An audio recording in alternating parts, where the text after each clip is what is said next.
ಲಿಂಗಸೂಗೂರು ತಾಲೂಕಿನ ಮಾವಿನಬಾವಿ ಗ್ರಾಮದ ಸರ್ಕಾರಿ ಪ್ರೌಢಶಾಲೆಯ ಹತ್ತಿರದ ಗುಡ್ಡದ ಸ್ಥಳದಲ್ಲಿ ಇಸ್ಪೀಟ್ ಜೂಜಾಟದಲ್ಲಿ ತೊಡಗಿದ್ದ 7 ಜನರನ್ನು ಬಂಧಿಸುವಲ್ಲಿ ಲಿಂಗಸೂಗೂರು ಪೊಲೀಸರು ಯಶಸ್ವಿಯಾಗಿದ್ದಾರೆ. ಡಿವೈಎಸ್ಪಿ ದತ್ತಾತ್ರೇಯ ಕಾರ್ನಾಡ್ ಅವರ ನಿರ್ದೇಶನದ ಮೇರೆಗೆ ಸಿಪಿಐ ಪುಂಡಲಿಕ್ ಎಂ ಪಟಾತರ್ ಅವರ ನೇತೃತ್ವದಲ್ಲಿ ಪೊಲೀಸರು ನಡೆಸಿದ ದಾಳಿಯಲ್ಲಿ ಒಟ್ಟು 10 ಜನರಲ್ಲಿ 7 ಜನರು ಸಿಕ್ಕಿಬಿದ್ದಿದ್ದು 3 ಜನ ಪರಾರಿಯಾಗಿದ್ದಾರೆ.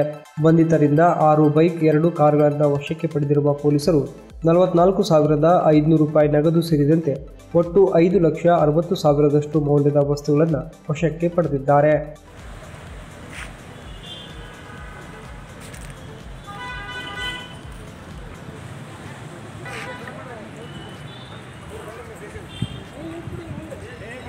ಈ ದಾಳಿಯಲ್ಲಿ ಪೊಲೀಸ್ ಸಿಬ್ಬಂದಿಗಳಾದ ಈರಣ್ಣ, ಅಮರಯ್ಯ, ಅಮರೇಶ್, ಶ್ರೀಕಾಂತ್, ಮಂಜುನಾಥ್, ರಾಮಣ್ಣ, ಸಿದ್ದಪ್ಪ, ಸೋಮಣ್ಣ ಸೇರಿದಂತೆ ಇತರರು ಇದ್ದರು ಎಂದು ಇಲಾಖೆಯಿಂದ ತಿಳಿದುಬಂದಿದೆ.